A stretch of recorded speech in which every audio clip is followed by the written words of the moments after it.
తెల్లవారే వెలుగు రేఖలా పచ్చ పచ్చ పచ్చి మట్టి బొమ్మలా అల్లి బిల్లి వెన్న పాల నురగలా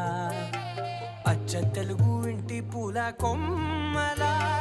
దేవదేవుడే పంపగా ఇలా దేవతే మా ఇంట అడుగే పెట్టెనంట బ్రహ్మ కళ్ళలో కాంతులే మా అమ్మలా మా కోసం మళ్ళీ లాలి పాడేనంట.